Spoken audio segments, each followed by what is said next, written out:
E qual o YJ Barreto também perguntou, qual foi a principal barreira que você enfrentou sendo uma drag que canta putaria? Então, eu acho que uma das maiores barreiras é, tipo assim, é conseguir ser levada a sério, no geral, assim, sabe? Que as pessoas consigam enxergar, de certa forma, a complexidade do que a gente faz, entendeu? Porque não é porque a letra tá falando de uma sacanagem, uma coisa mais divertida, que não deu trabalho pra fazer. Exatamente. Não é porque eu tô falando de algo que é mais safado, que não é uma coisa tão séria e com palavras tão complexas, que não existe um processo de criação ali, sabe? Uma certa complexidade pra criar aquilo, assim. Porque, no final das contas, todo mundo fala assim, isso é muito fácil. Então faz, amor. Quero ver se elas fazem. Vai lá e faz. Elas não fazem, entendeu? E aí, pronto, eu acho que o mais babado foi isso. Mas também chegou um momento que eu desencanei, sabe? Eu falei assim, gente, não vou mais ficar procurando aprovação de ninguém, não vou mais ficar nessa de, é muito triste essa situação, porque não sei o que, não me valoriza. Eu não vou fazer o meu, da minha forma, entregar toda a minha autenticidade ali dentro. E eu sei que vão ter pessoas que vão se identificar e naturalmente vão gostar. E eu quero estar perto dessas pessoas, entendeu? Eu quero, tipo assim, me aproximar de quem tá disposto ou aberto pra consumir aquilo, entendeu? E não ficar querendo bater numa tecla de, vocês têm que me ouvir, você tem que me aceitar, você tem que consumir o que eu faço, vocês têm que entender. Não, sabe? Tipo, só foi. E quando você lança um projeto, como que é o retorno do público? As pessoas se identificam, porque as letras são engraçadas, tem uma ousadia ali, tem uma parte mais picante e situações que a maioria das pessoas já viveram alguma vez na vida, né? Exatamente, eu gosto muito de vir... Eu gosto muito de trazer situações bem minhas mesmo, entendeu? Que eu vivenciei, porque eu sei que no final das contas sempre vão ter as que vão se identificar também, sabe?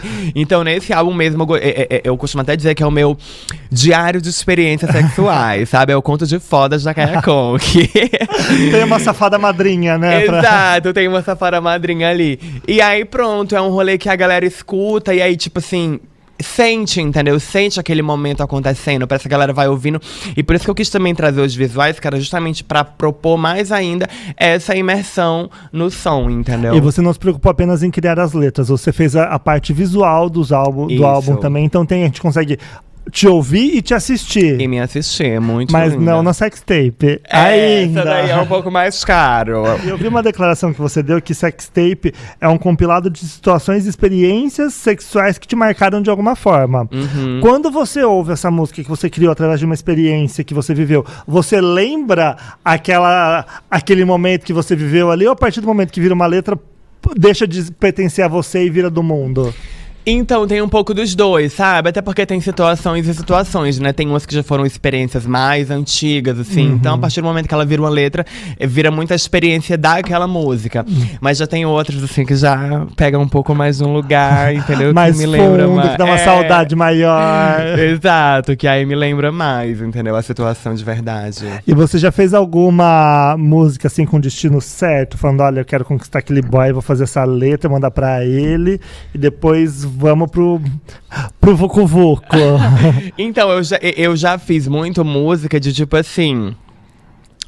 Sobre uma pessoa, mas sobre algo que aconteceu, entendeu? Ou então, no começo, eu gostava muito de fazer música que fosse... provocar várias pessoas, entendeu? É tanto que minha primeira música, aí Bebê... Atirava pra vários destinos. Assim, ó, tá. E aí, é tanto que na minha primeira música, aí Bebê, era muito... Ela tem muito essa coisa do flerte, né? Assim, a letra, ela é toda baseada nisso. Tipo assim, flertar, em conquistar. E... É tanto que quando eu lancei ela, tipo assim, por 1 ano ou 2, todo mundo só chegava em mim falando alguma parte da música, entendeu? E aí, bebê? Ou então, ei, bora lá, não sei o que, tá entendendo? Era sempre vindo por algum negócio. Eu falei, então eu fiz certo. Deu certo, né? Atingiu o objetivo. Certo. E você, inclusive, inspira muitos jovens gays que te seguem, que buscam uma referência em você. Como que você se vê nesse lugar, assim, de ser inspiração e referência? Você tem as suas referências e as suas inspirações, mas também serve de muita referência e inspiração pros seus seguidores. Eu acho tudo, assim, sempre que tem algumas novinhas, assim, no meu Instagram, que manda mensagem, eu acho tudo, porque eu já fui uma criancinha viada, né, uma gayzinha novinha, e eu não tinha essas referências, assim, sabe? Eu não tinha essas pessoas que eu podia me ver nelas. E quando eu comecei a ter esse contato, foi uma coisa muito mágica, assim, porque você vai começando a perceber que não tá, tipo, sozinha, que não é tão estranha quanto você pensava, entendeu? Porque você chega na escola, todo mundo te zoa. E em casa, depois que você se assume, quando seus pais começam a perceber seus trejeitos, às vezes você começa a ficar meio, né, acuada e tal. Às vezes vai brincar na rua e a galera também é meio assim e tal. Então você fica sempre se sentindo, assim, de um jeito meio estranho. Quando você percebe que tem outras pessoas da mesma vibe que você fica mais tranquila. Tipo assim, beleza, então tá suave. Não tô sozinha nesse mundo, não né? tô Tem mais sozinha. gente. Então é tudo poder hoje ser essa pessoa pra outras novinhas, entendeu? Eu amo. Eu quero ser engenheira, você vai dar um aqué. E eu Vamos sempre, lá. E eu sempre fui muito boa de exatas. Sempre, sempre, sempre, sempre. Pra mim é uma facilidade. E os Bafo. primeiros anos da faculdade eu arrasava. Era sempre 10, era sempre 9. E eu fui super feliz. Daí foi começando a ficar um pouco mais difícil, né? As coisas vão andando, vai ficando mais difícil. Daí comecei a repensar na minha vida. Eu quero isso o resto da vida?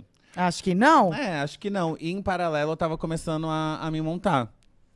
Só que eu não via aquilo como minha vida, né? Era algo que eu amava mais do que tudo que acontecia na minha vida. Pra mim era o maior refúgio. Eu vinha pra São Paulo, me montava na casa de uma amiga. A gente ia pra boate, não ganhava um centavo, só gastava. Mas pra mim parecia que era onde eu tava vivendo mesmo, sabe? Que eu tava sendo eu. Tava assim, meio que me libertando de todas as amarras que a sociedade botou em mim desde que eu sou criança. Então, Sabe? quando você se montava aqui e passeava em São Paulo. Em São Paulo. Santos, não. Não, minha mãe jamais poderia saber Era disso. Jamais. Meus amigos sabiam. Já me montei em Santos, mas, por exemplo, eu tinha que ir ou na casa de um amigo, ou às vezes ia eu e o meu produtor, hoje em dia o Júnior, a gente ia no motel lá no centro da cidade. Pegava meio que 6 horas, aqueles motel beira de estrada. Sei! Só pra ter se um montar. espelho e se montar, pra depois se desmontar na boate e chegar em casa como se nada tivesse Acontecido. A única coisa que minha mãe estranhava é assim, nossa, por que você tá depilando sua perna? É nadadora agora? Eu assim, mãe, eu tô preferindo assim. E tá ótimo. E tá ótimo. Você tinha quantos anos? Eu tinha 21, 22. 21, 20. E hoje? Como a mãe. Hoje em dia…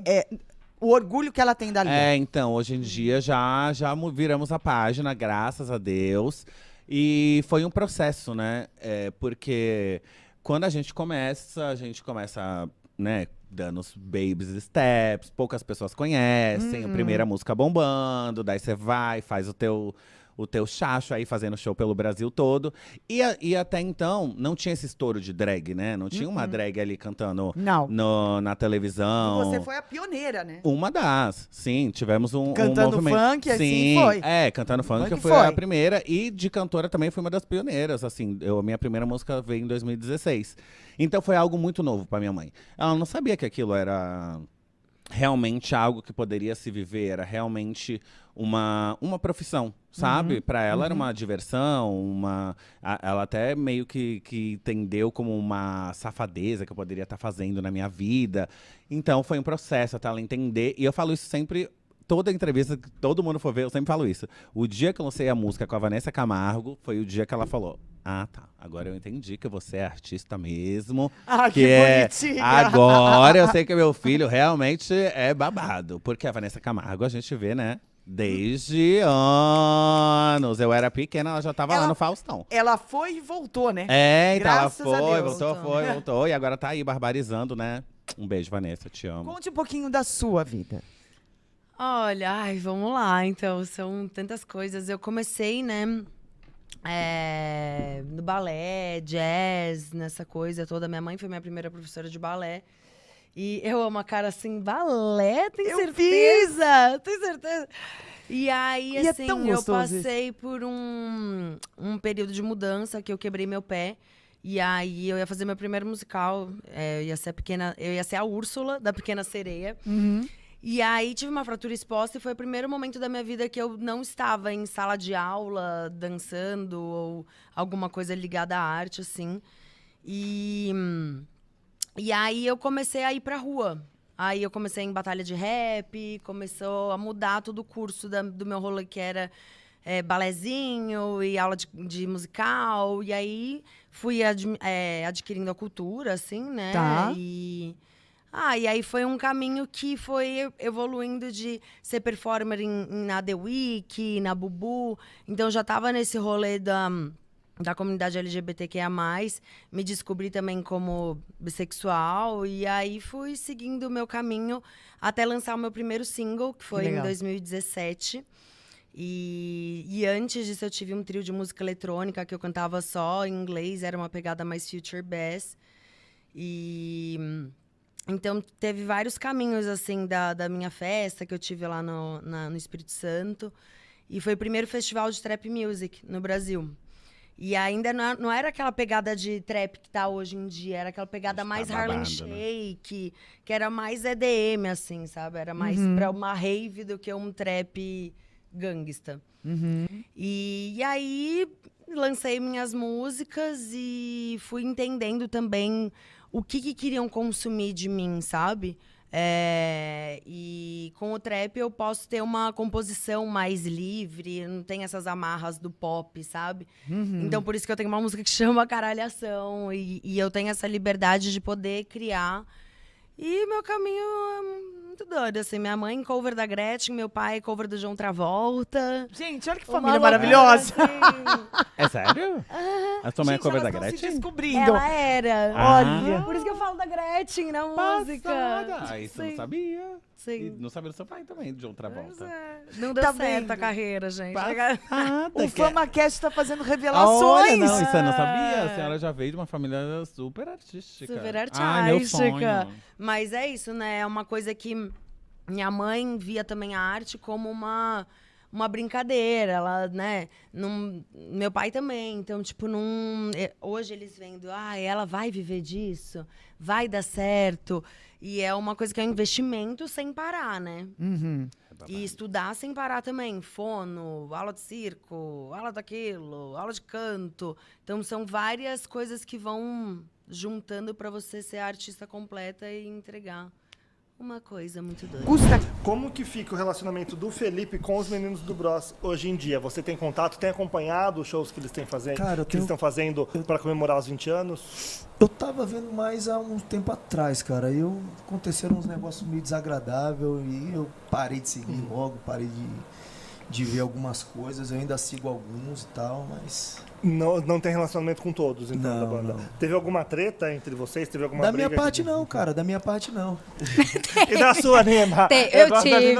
Eu tive treta. Não, da minha, deixa eu explicar assim. Da minha parte não teve, cara, mas... É que às vezes as pessoas acham que as coisas não vão sair do ambiente controlado, onde elas acham que vão manipular ou fazer as coisas ali. E acaba chegando, cara. E chegaram umas coisas assim ao meu ouvido, assim, ao meu conhecimento muito ruim, sabe, cara? Então aí ficou chato, sabe? Teve alguma treta da minha do passado parte, que ficou mal resolvida? Não, tudo da época do Bros já foi resolvido entre vocês. Nunca tive treta nenhuma com Nunca ninguém, teve, não. que bom. Não. E aí, cara, assim, eles resolveram voltar, que foi o que eu te expliquei. Assim, quando eles resolveram voltar novamente, eu ainda fazia parte dos Travessos. E em 2015, o Bros lançou um EP comemorativo de 15 anos, do qual eu fiz parte, mesmo sendo dos Travessos. Que eu falei, cara, tô com vocês, é só um EP, sei lá, vambora. Não posso estar fora disso. Arrumei uma confusão pra minha vida, porque eu era dos Travessos ainda. Os caras dos Travessos, hoje eu concordo muito com eles. Rola um ciúme. Não é ciúme, cara, que bagunça o mercado. Muita gente falou, você saiu, eu tenho um show dos Travessos aqui esse final de semana, mas o menino tava no Danilo Gentili com o Bros, ele saiu da banda, como é que vai fazer? Eu quero meu dinheiro de volta, e tal, não tá. Então assim, cara, foi muito complicado. E aí agora, nesse retorno deles, eu ainda era dos Travessos, falei, cara, eu não vou viver aquilo de novo. Fora os outros estresses que aconteceram, de gestão aí, de quem estava gerindo naquela época aquele produto específico, naquela fase. Falei, cara, não vou passar por isso de novo. Foi realmente muito estressante. Não tem o menor sentido. Eu sei de duas bandas e se eu sair dos Travessos, eu não vou voltar para a banda de novo. Eu não vou mais trabalhar em grupo nunca mais. Se for uma turnê comemorativa, que é o meu ponto. Se for uma coisa pontual, que relembra o nosso passado. Sandy Júnior fizeram aquele turnê. O Rebelde está fazendo agora, dependendo de como vai ser, cara, eu tô aí. Só que, cara, aí aí os dias foram passando, eu fui pegando umas coisas. Tem um grupo de fãs aí no WhatsApp que o pessoal andou falando umas coisas, induzindo as pessoas a pensar algumas coisas a meu respeito. E aí vazou e chegou a bater aqui em mim, porque algumas pessoas que fazem parte desse grupo, por exemplo, só uma delas, acabou não curtindo o que estava acontecendo ali e bateu pra cá. Tipo, pô, não concordo com o que está sendo... Ficaram te martirizando. tipo assim, meu, e aí chegou aqui, eu falei, cara, quer saber, meu? Tá É que tudo certo. eles estavam falando pras fãs, pras pessoas aí na rua, que o Felipe não queria participar por uma outra coisa, que é mentira deles. É mentira. O Felipe não tem como ele participar. Ele tá começando a carreira dele solo agora. Ele tem que investir na carreira dele. Ele tem que marcar, bater o rosto dele solo. Porque senão as pessoas não vão entender. Uai, Vai ficar ele tá eternamente voltando pro ligado. Bros. Só que aí, alguns integrantes do Bros estão querendo prejudicar o Felipe e tá falando dele aí na rua, liga pra rádio, tá fazendo molecagem, falsidade, trairagem, falando Com dele. alguma mágoa de vocês com a Galisteu, que era a apresentadora do reality que vocês participaram? Eu não, porque eu vejo um reality show, ela tá com um ponto aqui, ela obedece o diretor. O que aconteceu com o Felipe realmente foi muito chato, o que ela falou pro Felipe, mas às vezes foi o diretor que pediu. A gente não sabe. E como o Felipe já conhecia ela lá da época do Bros, o Felipe ficou, né? Você pode falar mais. Ele ficou meio chateado. Fiquei demais, né? Porque... O que foi? Eu não lembro exatamente Então, o que teve um aconteceu. desentendimento no hotel. E aí, antes de entrar no ao vivo, na final... Isso era a volta, todo mundo ficou confinado no mesmo hotel pra volta, pra Sim, grande pra final grande do final, Porcão. Foi a maior briga desse ano do Power, foi infelizmente Que foi um essa. negócio no corredor, né? Eu vi uns Foi. vídeos, eu acho que eu lembro. Então. Aí, antes da gravação, o diretor foi lá no camarim falar que... E aí, vocês querem abordar esse assunto e tal? E eu falei, não, não tem por que falar disso. Mas é o assunto do momento, a internet, não sei o que. Eu falei, não, eu não vou falar disso aí, cara. Pra mim, já morreu ali e acabou. Até porque, cara, a gente... Eu tenho Foi uma visão- briga de todo mundo com todo mundo ou vocês Não, contra foi a todos? gente com outro casal. E realmente Perfeito. pegou muita gente, porque eu e o Felipe, a gente não trabalhava com a internet. O Felipe é de uma época de... Quando tudo era mato. A gente não é... aí a pessoa foi falar que a gente queria... bolacha, biscoito. Eu não sabia nem o que era bolacha é biscoito. biscoito. Eu não sabia nem o que era biscoito.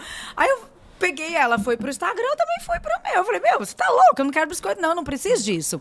Meu esposo, se você falar Bros, você falar Felipe Duarte, a pessoa conhece. Eu não preciso da internet. O Felipe, ele estourou sem a internet. Naquela época. E aí começou uma briga, gente. A briga foi pro corredor, que você não tem noção. Cresceu muito. Foi muito Mas feio. não chegaram às vias de fato. Não, porque o segurança segurou. Se não segurasse, ia ter puxão de cabelo ali. Ai, não sei. Porque eu Ou botar que até... você vir pro lado e pro outro, assim, né?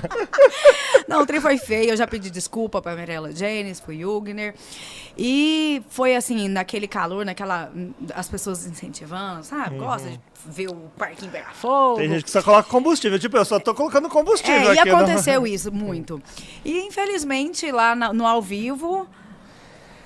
Então, lá no ao vivo, assim, pra sendo bem advogado do diabo, pode ser que o diretor ali botou um temperinho, uma maldade ali no ponto da Adriane, mas eu não gostei do que ela fez, porque o que aconteceu? Ela soltou o áudio do hotel, eu batendo boca, feio mesmo, não me arrependo não, porque eu achei um abuso também da parte do... Mas já morreu, mas eu achei um abuso, porque foi lá perto de onde a gente estava e começou a gritar pra gente ouvir, eu só saí pra me defender e gritar também, na cara de quem fosse, não tem problema. Não quero saber de quantos milhões de seguidores você tem, não tem essa não.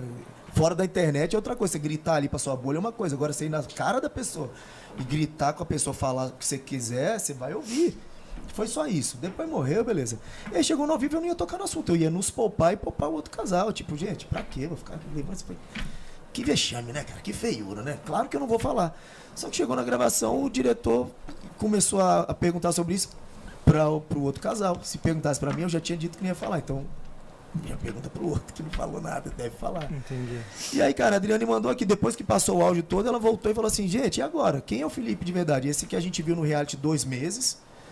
Ou esse que a gente viu agora, descontrolado no hotel? Vamos pro intervalo, daqui a pouco a gente volta. Eu mandei, Adriane, que conversa é essa, meu? Vocês me viram, vocês me filmaram durante 2 meses, um pau torando, como assim que cara que eu sou, meu? Vocês estão loucos? E vão pro intervalo, sem eu me defender? Aí voltou, e agora? Não sei o que, outro assunto. Não deu Eu falei, oportunidade gente, vocês dele estão falar. loucos? Vocês estão brincando com a cara dos outros, meu?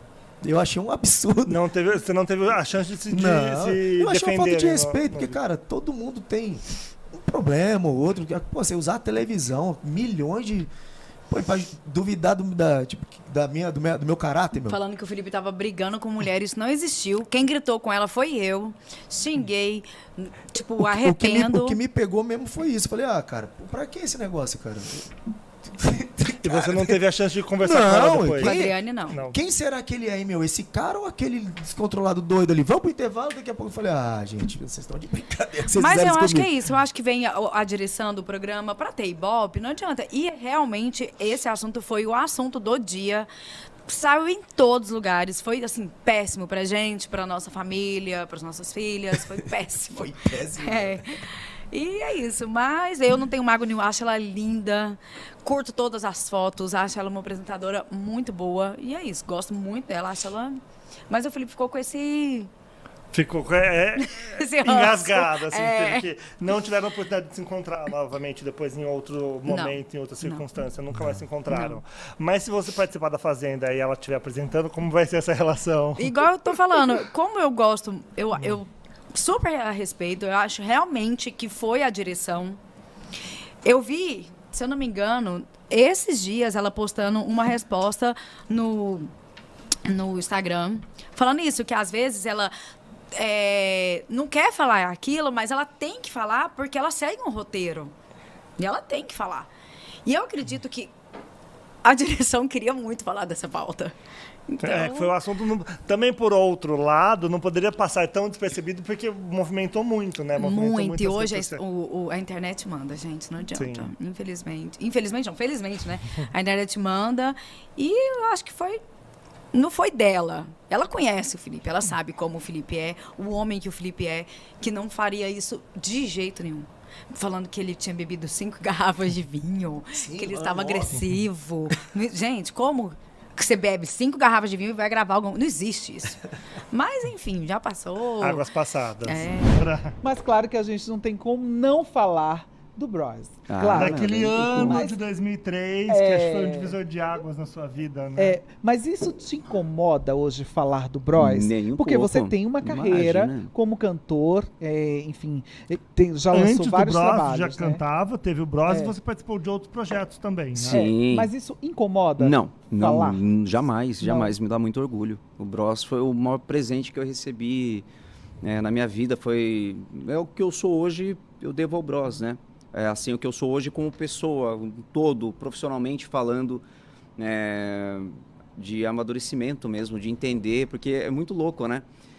Passou muito rápido, o Bros foi muito rápido, né? Aconteceu muito rápido, então tem produto, eu coloco dessa forma, que fica muito tempo ali na prateleira, e o Bros, ele teve uma vida útil, digamos assim, muito, muito rápida, muito passageira, porque era proposta também. E marcou uma geração mesmo isso, assim. E marcou, e até hoje está marcado, né? Então, isso que é legal. E você acha que hoje em dia é possível criar um novo grupo e ter o fenômeno que foi o Bros naquele ano, ou não existe mais essa chance? Não, imagina. Porque nunca mais existiu um outro Ruge, nem um outro Bros. Eu acho que tudo é de momento, sabe? Uhum. Em algum momento surge uma ideia, surge alguém com uma ideia legal, tem que ter planejamento, escolher as pessoas... Não dá para saber quem são as pessoas certas, mas pelo menos que você entende que são as pessoas certas, né? Porque você só vai conhecer mesmo as pessoas no decorrer do trabalho, convivendo com elas. Então, assim, lógico que dá tudo com planejamento, com estratégia, com um trabalho sério. Né? Você e os meninos, eles viraram ícones, assim, das meninas, e uma loucura, né? E de vários meninos também, foram sex symbol mesmo, né? Aquela coisa enlouquecedora. Mas em algum momento ali, foram 5, né? 5 meninos. Quem era o mais danadinho dali de pegar fã? Era você? Não era eu. Quem era? Não era, eu também não posso contar. Gente. Vocês vão ter que trazer um por um aqui. Pra falar, era você, não é? Gente, não Mas não era eu. Tem que contar e vocês, na época, vocês viajaram o Brasil inteiro, né? Sim, e o mundo, né? Fizeram shows internacionais esse também. Privilégio de conhecer o Brasil todo. Eu tenho poucas lembranças, confesso, porque era uma coisa muito intensa, era tudo muito intenso, e vai dormir tarde, acorda cedo, correria pra cá, pra lá. Então, quem tem uma memória muito boa é o Jean, né? Tá, mas Jean, já fica o convite pra você vir aqui participar e relembrar os... amanhã, tá, Jean? O Jean tem uma memória, assim, que é absurda. Então ele lembra de coisas, assim, que... Não, você lembra? Tal? Fala, cara, não lembro. Ah, mentira. Você não tem um museu lembro. na sua casa, assim, com as cartinhas dos fãs, dos Tenho presentes? bastante coisa, tenho bastante carta, tenho muita coisa, assim, de fã, mas só que de lugares, de situações, são poucas coisas que eu lembro, porque o meu HD acho que foi... Tá cheio, né? Tava tão cheio que foi tirando coisa e colocando outras coisas. Eu entendo muito dessa forma, tá? É um pensamento meu, muito meu. Mas eu acho que, assim, às vezes, alguém é cancelado, você gosta daquela pessoa, mas a pessoa fez alguma coisa que você não gostou. Fala, não acredito, eu gosto tanto dessa pessoa, vou ter que cancelar, vou ter que parar de seguir, vou ter que parar. Daí, de repente, aparece alguma coisa que fala, não, essa pessoa não é errada da história, errada é aquela. Ah, eu sabia. Então, ele é o não sei o quê, ele é o carrasco da história, então eu sabia que... Não é. Então, assim, aprenda a lidar com os defeitos do seu artista, aceite ele do jeito que ele é. Se você não tem, se você não consegue... Infelizmente não dá para você gostar. Então, assim, é um trabalho que você tem que fazer, né? Sim. E esse lado, a superexposição do seu nome, da sua imagem, você acha que seria um lado negativo da fama, por exemplo? Por vocês surgirem de um reality, sim. já serem tão expostos na época do Bros e tudo mais. Hoje em dia, essa exposição te incomoda de alguma maneira? Ou já te incomodou no passado? Cara, assim, você acaba perdendo muita oportunidade, né? Parece que assim, eu vou me ferrar, então você vai se ferrar junto. Vem cá.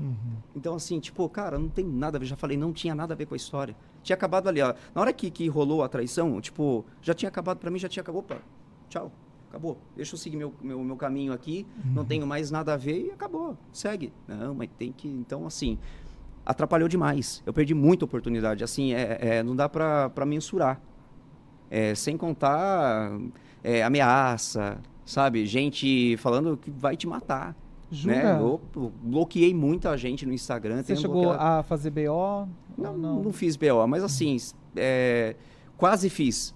Quando eu cheguei, peguei print, tirei print de muita coisa, sabe? É crime, mas né? Crime virtual. Exatamente. Crime virtual. Por muito tempo as pessoas achavam que estavam no anonimato, né? Por causa das redes sociais, mas hoje em dia já a polícia consegue... Assim, é um ódio que a pessoa assim descarrega em cima de você, é absurdo, é um negócio muito ruim, é muito ruim. Então é isso, parece que a pessoa que está ali do outro lado da tela é de mentira, ela não tem sentimentos, né?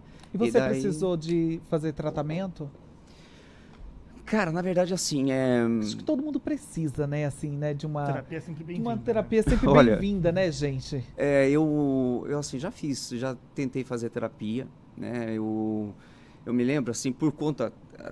Eu nunca falei isso, nunca gostei de falar, porque, assim, parece até vitimismo da parte, mas quando eu estava gravando o meu disco lá em 2009, depois disso, por ter criado muita expectativa em cima daquilo, fiquei muito frustrado, foi uma pressão muito grande, eu desenvolvi síndrome do pânico. E eu comecei a tratar essa síndrome do pânico, né, durante todo esse tempo. Eu trato até hoje, inclusive. Né, eu tenho ainda. Só que hoje é bem controlada, bem de boa, já sei. Eu também. Eu tô ansioso. Eu sei como que é. Né? Então, assim, é muito ruim. Mas, assim, a gente tem um certo controle depois de um tempo. Você sabe que aquela taquicardia que dá, a mão formigando, não é infarto, ou não pode ser também. Né? A idade está chegando. Mas assim... Não acreditem só nisso. Então, vamos lá, façam um tratamento. E né? na época, eu me lembro que eu estava saindo do tratamento, eu estava terminando o tratamento. Putz, que legal, vai acabar meu tratamento. Eu tive que voltar tudo de novo. Né? Retomei, do zero. E daí, assim, o que eu fiz... que eu falo de boa, assim, que foi a maior sacada, assim, foi orar, pedir para Deus me ajudar, assim, porque não tinha ninguém naquele momento ali comigo, sabe? As pessoas que poderiam estar próximas, elas não queriam estar perto de mim, porque eu me queimo, né? Eu vou me queimar de estar perto do amigo famoso. Não era amigo, né? Que não é amigo, que já trabalhou junto comigo, deixou de me seguir. 2, um global, outro que trabalha com esporte, enfim, deixar de seguir na hora. Você vê um monte de gente assim, sabe, tipo, se afastando. Mesmo você provando que não houve. Isso mesmo. Não, porque a pessoa não quer se queimar, porque seu nome de alguma forma tá negativo. Tá de um jeito ali negativo. Então a pessoa não quer, vão falar que eu sou amigo dele e vai me queimar, sabe? Então, assim, começa a mexer. Fora trabalho, coisa que você pede, puta... gente aparecendo na casa que eu tocava ali para fazer entrevista. Tipo, as pessoas... Porque é outro circuito, né? Os bares não tem essa... Não assistem. Né? A galera não assiste esse tipo de coisa, né? De reality show. A galera não tá ligada nisso. Daí, Matheus, tem uma galera ali da imprensa querendo falar com você. Eu falei, putz. Então, assim, chato pra caramba. Matheus, e claro que você, com tudo isso, você se vê em meios a polêmicas, né? Que fazem parte da vida de muitos artistas. Ok! Como você se sentiu sendo acusado de agressão, de violência doméstica? Cara, mais uma vez, eu vou te perguntar uma coisa, tá? Assim, isso... 7 anos... 7 anos, vai para 8. E mesmo eu já tendo me posicionado, né, já tendo mostrado, né, que foi um processo, eu tive que entrar com uma ação, tudo mais, mesmo com tudo isso, esse assunto ainda surge. E eu gostaria de te perguntar o porquê. Porque eu acho que as pessoas ainda têm essa curiosidade de saber. Mesmo eu tendo me posicionado, né, mesmo já tendo falado algumas vezes, né? Então, assim, por exemplo, eu fui convidado para participar também de um podcast recentemente, que era para eu falar do André, sobre a participação dele na Fazenda. Só que, automaticamente, a gente já sabe que uma coisa liga na outra, tudo mais. Hoje eu vim aqui também para falar de bros, para falar de carreira, para dar risada e tudo mais, só que a gente também espera, né, que em algum momento vai entrar no assunto. Então, eu só queria deixar bem claro para as pessoas, porque assim, quando eu fui nesse podcast, saíram aquelas, como fala, os cortes, né? E a galera comenta, nossa, mas você tá falando disso ainda? Mas não sei o quê, mas não sei o que lá. E começa, e nem sabe, né, o que aconteceu, não se dá o trabalho de procurar, entender o que rolou, né? E começa já, né, te detonar. Então, assim, eu queria deixar bem claro para as pessoas que eu vim para conversar de carreira, falar de carreira.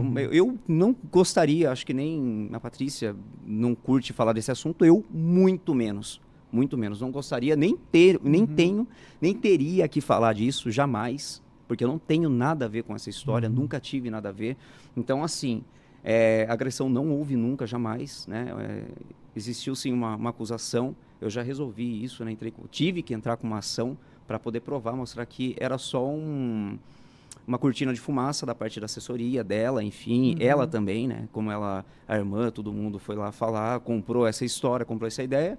Então, ok, falei, tá bom, eu vou entrar com a minha ação, vou provar que não aconteceu e tá tudo certo. Tirando isso, o que sobra é um adultério, né? Uma traição num reality show. Né? Eu já não tenho que falar de... Como eu provei, já me posicionei, né? Mostrei que nunca aconteceu agressão, então não tenho que falar sobre isso. E daí, como sobra a traição, também não tenho que falar, não fui eu que traí, então... Daí é com ela. Isso que você está falando é muito interessante para que as pessoas também entendam em casa. Que como ele já esclareceu, e isso está esclarecendo aqui, é um tema que infelizmente incomoda bastante quando você está no meio desse turbilhão e que, segundo você nos diz e já provou, que não aconteceu. E então, para os teus fãs, para as pessoas que admiram você, assim como a gente te admira também, por isso que nós estamos te perguntando isso, porque tem muita gente que também não acompanhou e não sabe o de fato que voltou aconteceu. à tona toda essa polêmica por causa do Big Brother, né? Que Big Brother, eles tiveram que parar o reality. Tadeu se pronunciou porque estava tendo um relacionamento abusivo aqui fora, estava sendo criticado. Em outras edições não foi posicionado, né? Sendo que a questão, no caso do Matheus, foi tudo muito exposto, assim, né? Virou um turbilhão, né? A vida dele virou um turbilhão. Então, assim, foram muitas coisas seguidas. E o que ele está deixando claro aqui pra gente é que não houve. E que é isso que, para quem ainda não acompanhou e não sabe o caso, ele está esclarecendo mais uma vez no FamaCast, a gente quer te agradecer, inclusive, que não houve agressão. É que existe uma linha do tempo, né? E tudo é muito conveniente, entende? Existe uma linha do tempo. Se você pegar, tá casado, de repente entra no reality, de repente tem uma traição, agora de repente tem uma agressão. Então, assim, tipo, fica meio sem sentido, entende? Então, assim, para você acusar uma pessoa, você tem que realmente ter prova disso, né? Que fique bem claro para quem até vai nos comentários lá, vai acusar, insiste. Assim, a pessoa tem o direito de não acreditar no que eu tô falando, mesmo provando, tá? Tem o direito, só não tem o direito de me acusar e chegar lá, comentar e falar, não, aconteceu sim. Não, você não tem o direito. Você não me conhece, você não me viu, né? É pra lá, naquela, tá certo? Então, assim, você não me conhece, você não sabe da minha vida. Eu sei que é muito fácil, né? Você achar, não, é um artista, essa pessoa parece que é de mentira, né? Parece que essa pessoa não tem sentimentos. Tem, eu tenho família, tenho sentimentos sim, né? Eu me machuco pra caramba, então é isso. Então, assim, pensa antes de falar. Se você não tem certeza, não acusa, não se mete, né? E tenta ter um pouquinho de conhecimento também, tenta buscar, né? Tenta procurar. A pessoa vai dar um Google lá rapidinho. Você se inscreveu ou foi convidado? Me inscrevi. Você se inscreveu? Confesso aqui que eu achava que era tudo balela. Quando eu vi que eu precisava me inscrever, falei, isso aí eles estão pegando as inscrições para fazer televisão. Porque o grupo já está escolhido lá, ou alguém já indica e tal. E na verdade... Não foi realmente, foi todo o processo. Então, a gente que tá vendo agora, que era da época do Bros, que até hoje questiona, chegavam pra gente e falavam assim, pô, mas como é que você conseguiu entrar lá? Falei, pelo programa. Não, eu assisti o programa, mas como é que é? Você conhece alguém lá? Não, fala sério. Uma inscrição e eram milhares de inscritos, né? Você teve que desbancar número grande. 35 mil inscritos. 35 mil pessoas. É mais concorrido do que o vestibular de medicina, o maior né? vestibular da minha vida. É 7.500 por vaga. Maravilhoso, 7.500 por vaga. A gente tá acostumado a 200, 300 de uma vaga de vestibular. Esse passou longe. 7.500 por vaga. Então foi uma coisa surreal, assim. Quando eu cheguei no Sambódromo lá e que eu vi aquela multidão no Sambódromo aqui de São Paulo, falei, impossível tirar 5 daqui. Impossível.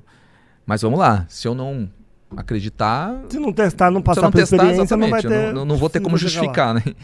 E foi muito louco. Tanto é, que, como eu expliquei anteriormente, esse processo é tão rápido, né? Do anonimato para uma fama gigante. Meteórica, né? Meteórica, de uma hora para outra. Eu fico pensando até na cabeça desses ganhadores de BBB, né? E tal, que, pô, chegam lá anônimos e do nada a gente mais ou menos saiu assim.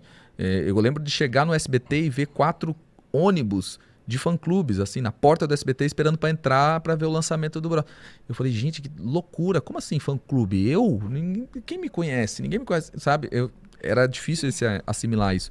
Então, foi muito louco. Essa mudança, essa chave, foi teve que ter um trabalho psicológico ali pra gente muito grande. E nesse período, inclusive, a gente não passava muito longe de falar sobre saúde mental, né? Hoje em dia, pra muita gente ainda é um caminho desconhecido. Lá em 2003 era totalmente oculto. Falado. Totalmente oculto. E como existia essa preocupação de vocês, porque um dia você ia no shopping, uma pessoa normal, no dia seguinte você já não pode mais. Então foi tudo muito... No domingo vocês estavam no domingo legal, na segunda-feira já não podiam mais manter os mesmos hábitos que vocês tinham antes do grupo, mas você tinha sua vida para viver. Exatamente. Foi bem... Eu lembro de uma situação onde eu e o Oscar, a gente morava em Moema, e a gente, logo que a gente saiu, né, aquela correria, estava enclausurado na casa lá onde a gente participou do programa e tudo mais, a gente não tinha muita noção do que estava acontecendo aqui fora. E aí eu lembro que a primeira coisa que a gente quis fazer, quando saiu, falei, eu preciso comprar um celular. Para ligar para minha mãe, para ligar para meus amigos, né, eu preciso falar com gente. Aí o meu pai na época tinha vindo aqui para São Paulo, foi na época que o grupo foi lançado, e falou, pô, vamos no shopping. Aí a gente foi no Shopping Morumbi. Entramos no Shopping Morumbi para comprar um celular. Eu fui, como eu era de Joinville na época, eu morava em Joinville, eu fui como quem vai no shopping em Joinville, lá no Shopping Miller, lá em Joinville. Quando a gente entrou no Shopping Morumbi, entrou na loja para comprar o celular, não pôde mais sair. Porque um vai contando pro outro, contou pro outro, o do Bros tá aqui, foi fechando, de repente fecha a porta, vê o segurança, falou, o que vocês vieram fazer aqui? Não, vocês não podem, cadê a sua equipe de segurança? Falei, não tem equipe de segurança. Vem eu, meu pai, só queria comprar o celular. Sei que daí a gente conseguiu, fechou a loja, a gente comprou o celular, um monte de gente na porta da loja, aí o meu pai teve que sair, pegar o carro, parar na saída, os seguranças do shopping acompanharam pra gente. A gente falou, que loucura, a gente não pode ir no shopping. E depois a gente foi também, totalmente sem noção, num shopping no interior, que eu acho que era Sorocaba, se eu não me engano. E eu e o Oscar também. Quando a gente tinha uma folga, a gente dava uma fugida. E aí a mesma coisa. Na época a gente foi com as nossas respectivas namoradas, na época. E chegamos no shopping, parou o shopping. Aí olhamos para elas assim até e falou assim, ó, pega a chave do carro, para o carro lá na porta que a gente vai sair. Aí os seguranças veio também. E barulho.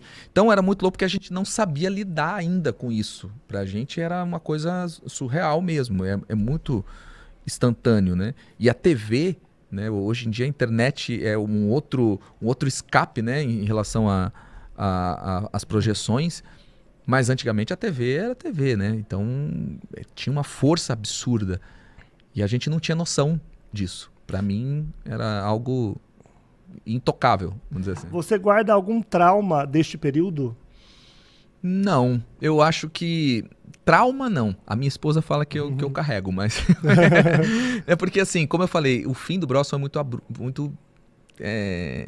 abrupto, assim, foi muito estranho pra gente. Então, quando a gente foi, por exemplo, só para resumir a ideia, a história um pouco, nós fomos chamados no escritório e a gente pensou que a gente estava indo lá para discutir o repertório do próximo disco. Quando a gente chegou lá, a reunião era para dizer que o grupo ia acabar. Tinha data já, a gente só ia cumprir as agendas e ia acabar. Validade, né? Primeiro foi esse impacto. Aí depois a gente fala, ok, então, mas a gente não quer acabar, a gente quer continuar. A gente procura outro empresário. Ok, mas vocês não podem usar a marca, não podem usar... Bum, já veio outra pancada. Falou, então a gente... Tudo bem, a gente muda de nome, mas canta as músicas. Não, as músicas são editadas pela nossa editora, então vocês também não têm liberação para cantar as músicas. Pum, foi uma pancada atrás da outra. Foi tudo feito para realmente vocês não exercerem o... Senão o Bros, sabe, ao ponto de chegarem às vezes pra gente e falar assim, tá, e qual é a solução? A solução é vocês, cada um volta pra sua cidade e depois a gente vê o que acontece. Pô, peraí. Cogitaram colocar outros integrantes no lugar de vocês? Não. E seguir um Bros com outra geração? Não, eu acredito... Não. Eu acredito... Aí é a minha visão, tá? Não tô dizendo que isso é a verdade. Mas a minha sensação era, poxa, por que eles não negociam nem um licenciamento da marca, qualquer coisa desse tipo? A gente paga aí um royalties e continua usando. Então eu achava que isso... Eu acho que eles queriam ter a possibilidade, em algum momento, se caso eles resolverem, lá na frente, fazer um outro concurso para a nova formação do Bros, eles teriam essa... E nós não continuaríamos. Mas isso não aconteceu, né? Isso, hoje, se você digitar Bros no Google, vai aparecer a nossa cara lá. Então, não tem muito o que fazer. Então, foi um trauma, vamos dizer assim, porque foi pega o nosso sonho, cada um tinha o seu. Eu, como eu falei, alguns queriam, né, ser cantor ou tal, eu queria ser músico profissional. Pegaram o nosso sonho, pegaram e falaram assim... Tchau, acabou o sonho. Acabou, agora... viu? Então, isso é marcante pra mim. Né? E aí você começa a se questionar, será que eu sou bom mesmo no que eu faço? Será que eles não me usaram só porque me acharam bonitinho? Será que você começa a se questionar? Então, se isso é um trauma, eu acho que eu tive esse trauma por algum tempo. Mas depois você começa a ouvir, a ver o respeito. 20 anos depois, artistas renomados chegaram e falaram assim, Bros, prazer te conhecer, Jean. Poxa, isso é legal, sabe? Você fala, cara, eu fiz parte... Formei essa geração. Entendeu? Então eu tenho uma geração que cresceu e tem a formação musical baseada no trabalho que a gente fez. Então isso é legal. Mais uma pergunta aqui através da hashtag FumaCast. Teve algum momento que vocês tiveram uma briga homérica entre os integrantes do Bros? Já teve alguma... Teve vários momentos. Nós éramos uma família. Hoje a gente, como eu falo, a gente não tem uma amizade, a gente tem uma irmandade. Já subiram no palco brigados? Não, isso não. Não lembro. Pisado no pé do outro, se mas a gente sempre resolveu. A gente tipo aqueles casal briguento, assim, dormir, quando ele fala, né, dormir brigado, a gente não ia não. Nunca, a gente subiu no palco, que eu me lembre, e ó que a minha memória é boa, nunca subimos no palco brigados. E o que motivava uma briga do Bros? Aí é conflito de ideias mesmo, né? Às vezes... brigaram por uma paquera, alguém que namorou a mesma menina, alguém... Não. Por romance. Eu não acredito. Eu acho que... Posso estar errado, tá? Mas eu acho que essa situação entre amizade entre homens, eu acho que nunca passei por isso. E com o Bros nunca teve isso. Sempre teve muito respeito entre nós. Eu acho que é isso que fomenta que o Bros esteja aí há 20 anos. Por mais que a gente quebrava o pau, por mais que às vezes a gente não tinha ideias diferentes, até hoje a gente tem ideias diferentes de muita coisa, né? Pô, eu vim do Sul, outro veio do Rio, outro veio de São Paulo, outro veio de Brasília, outro veio... Juntou todo mundo no reality, conheceu, colocou, vamos, bora pra estrada. É lógico que ia ter atrito. Mas a gente se respeita muito. Desde sempre. Desde sempre. Qualquer opinião. É a sua opinião, é a sua opinião. A minha opinião, Vamos tentar entrar num senso comum? Não tem senso comum? Então fica com a sua, fica com a minha e beleza. A gente sempre teve isso. Até em relação, como você falou, umas namoradas, meninas e tal. Cara, é a menina dele lá, beleza, ok. A minha aqui, tá tudo certo. A gente sempre se respeitou. Nesse sentido. Como começou essa sua vida na internet? Dos conteúdos que você cria, você faz tipo uma nova versão do TV Fama, vamos dizer assim? Você traz um pouco de fofoca para uma linguagem atual das redes. Eu passei por várias fases no meu YouTube. Meu YouTube, ele passou pelo começo, quando eu falava da minha vida, porque era um momento, a Kéfera tinha explodido, assistia muito ela. A maioria dos influenciadores falavam coisas da vida deles e eu queria ser assim também. Deu certo? Não. Porque além de pobre, eu era feia. Então não tinha muito pra onde a gente correr. Só que depois de um tempo eu mudei meu conteúdo pra React. Nesse comecinho, assim, foi um período muito curto, 2, 3 meses só. Eu falei assim, ai, nossa, ninguém quer ver, tá flopando. Então, logo voltei pra falar da minha vida. E aí eu encontrei a maquiagem. Fiquei um tempo fazendo maquiagem também. Explodi um pouquinho com um quadro que chamava Ensinando Blogueiras, onde eu pegava maquiagens clássicas das blogueiras. Eu falei assim, eu vou ensinar você. Eu ficava tonhona, mas a gente não vai entrar nesse detalhe.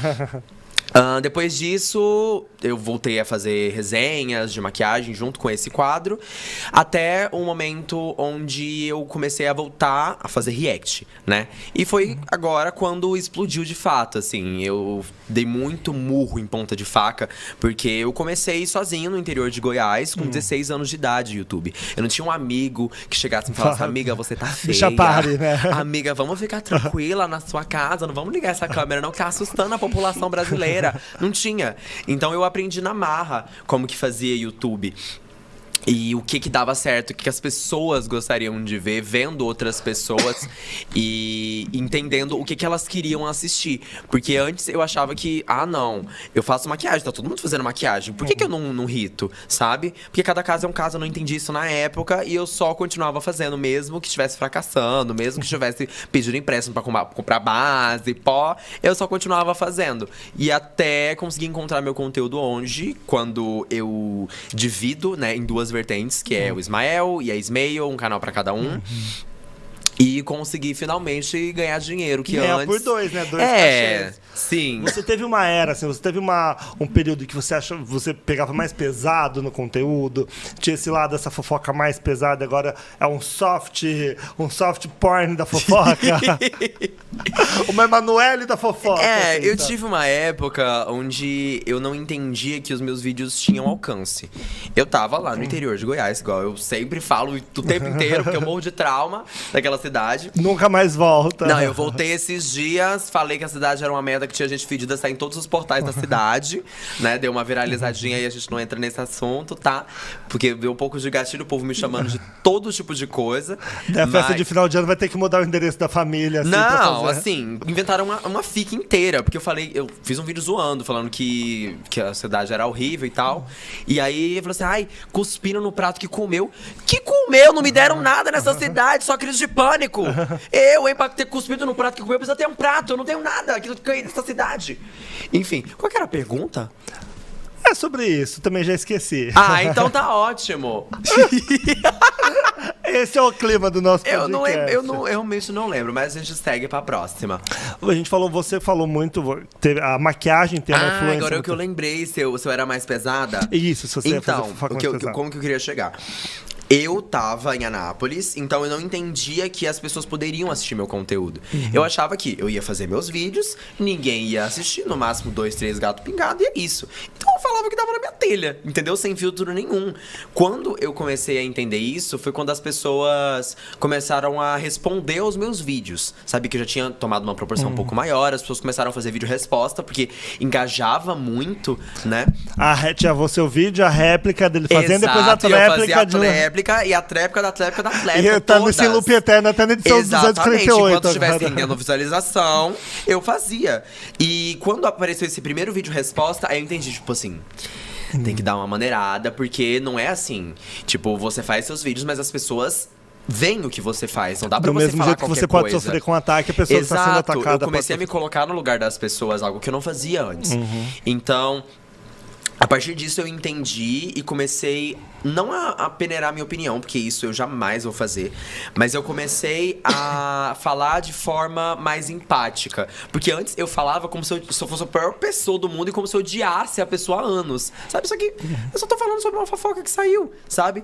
E foi com essa viradinha de chave de entender que as pessoas viam minhas coisas. Hoje em dia, não só veem como conversam comigo, me veem em eventos e tal. Tem um outro que não olha na minha cara, mas fazer o quê? É sobre ele, não sobre você. Exato. Eu comecei a dar uma filtrada na forma que eu falo. Eu ainda tenho não as mesmas opiniões, mas esse mesmo senso de, tipo, falar 100% a verdade e não passar pano de jeito nenhum, mesmo que seja um amigo. Mas eu tento maneirar e ser um pouco mais humano na forma de falar, porque antes eu não tinha esse filtro. Porque na minha cabeça ninguém nunca ia ver o vídeo. E você acha que a Virgínia tá preparada pra segurar um programa de sábado à noite, concorrendo com Altas Horas, Filho do Faustão, entre outros? Ela não tava preparada nem pra Carimbachini. Tipo, ela quase faleceu por causa da Carimbachini. Imagina com o público do sofá, todo mundo tacando pau nela. Virgínia foi um nome muito falado ao longo do ano por festas e por dancinhas, por bases. Baseado em fatos reais, qual a sua opinião sobre Virgínia? A polêmica toda em volta da base, da maquiagem, dos reaction que tiveram com a base que ela lançou, que para umas foram ótimas, para outras era muito ruim. Eu queria conhecer essas pessoas que foram ótimas, que não chegou ao meu conhecimento. Mas eu não acho que a Virgínia seja influenciadora. A Virgínia, ela é uma vendedora. Eu entro nos stories dela... apresentar o Shoptime. Eu acho que ela devia ir pra Polishop. Eu nem sei nem por que estão enfrentando dificuldade pra conseguir patrocínio pro programa dela. Se botar essa mulher pra vender uma panela, ela vende. Porque ela conseguiu fazer com que o público dela se acostumasse com entrar nos stories dela e ter... todo dia ela vendendo alguma coisa. Então, ser vendedora é uma coisa ruim? É uma coisa boa? Não sei. Não é um conteúdo que eu consumiria, entendeu? Eu não acho que a Virgínia tenha o carisma, não gosto do conteúdo que ela produz, não me tira uma risada, não me apetece o conteúdo dela. Mas tem muita gente que gosta, porque a fórmula que ela usa é muito boa. A fórmula de família, né? Ela engaja em cima da família dela. Ela tava esses dias com a maleta de dinheiro, divulgando um site de apostas com as 2 filhas dela de menor, sabe? E é o que o público do sofá quer. Então, ela conquistou essas perfeita, mães. Comercial de margarina, Exato, né? Ela vende isso. E muito mais, ela entrou nesse nicho onde você não precisa ser uma pessoa interessante. Você tem dinheiro. E a grande massa, eles... Como a maioria deles, por dificuldade social e por a gente não viver numa sociedade justa, não tem, o que eles fazem? Eles veem quem tem. Então, ela vende através disso. Ela não é uma pessoa interessante, ela não é uma pessoa cativante, ela não é uma pessoa carismática. Mas ela tem uma vida que muitas pessoas gostariam de ter. Então, nesse processo, as pessoas acabam assistindo muito ela e, por consequência, por achar que ela é um ideal e que ela... almejam ter essa vida, elas né? almejam aquela vida, então, eu vou comprar o produto da Virgínia, porque eu vou ter a mansão dela. Minha filha, você não vai, você pega CPTM, vamos... Volta pra realidade. Se você comprar o perfume da Virgínia, infelizmente, você não ganha o carro dela junto, não vem de brinde. É muito triste ter que te informar isso. Tem uma célebre frase do Joãozinho 30, que foi um dos maiores carnavalescos da história do carnaval brasileiro, que fala: quem gosta de pobreza é intelectual, o pobre gosta de ver o luxo, de ver a riqueza. Sim. Então tem essa cobiça, né, das pessoas verem. E essa ostentação que ela faz, de dar um avião de presente, uma mansão de presente. Você acha que hoje em dia, com todas as dificuldades que a gente passa, essa ostentação fica um pouco cafona, um pouco fora de moda, de ostentar tanto, falar tantos valores dos itens de luxo? É cafona, mas engaja. Eu sei porque eu também, além de fazer vídeos de fofoca, eu faço vídeos de maquiagem, de roupa, etc e tal. E quando tem alguma coisa que custou muito caro, automaticamente as pessoas vão muito em cima. Porque, tipo assim, como assim você gastou R$300 pra fazer um look? Meu Deus, valor engaja. Dinheiro gira o mundo. Então, a partir do momento que você cria essa polêmica de você falar quanto você gastou em algum objeto, as pessoas mudam a forma que elas veem você. Aquela chavinha na cabeça delas de tipo, poxa, essa é uma pessoa importante. Porque eu não tem dinheiro. Então, se ela tem dinheiro pra comprar um avião, então ela é alguém. Entendeu? Mesmo que não seja. Isso eu falo de pessoas no geral, não só sobre a Virgínia, tá? Tá inclusa no meio. O hater mas não é pra só todo sobre mundo. ela. Eu não gosto de gente fútil, gente, desculpa. Então, valor engaja. Nunca vai deixar de ser assim. Por que um dos principais fatores, né, pro Silvio Santos ser quem além de ele ser um grande comunicador, é porque ele dá dinheiro pras pessoas. Quem não quer um aviãozinho de dinheiro? Quem não quer... de repente vem do céu um avião de R$100 na sua cabeça, sabe? Dinheiro engaja e sempre vai engajar. Não tem como. Porque a maioria das pessoas recebe salário mínimo, entendeu? Então, não adianta. Até as pessoas se conscientizarem de que não é porque o influencer é rico, que ele é uma boa pessoa, que ele é uma pessoa cativante, que é uma pessoa interessante, vai continuar sendo assim, porque é a máquina. Enquanto um tá postando e aquilo tá dando certo, o outro vai fazer a mesma coisa. Por isso que a mesa da Key Alves de R$70 mil engajou tanto. Porque a maioria das pessoas estão aí, gente, vendendo almoço pra comprar a janta. R$70 mil viveria uma família durante anos. Exatamente. E ela gastou da mesa.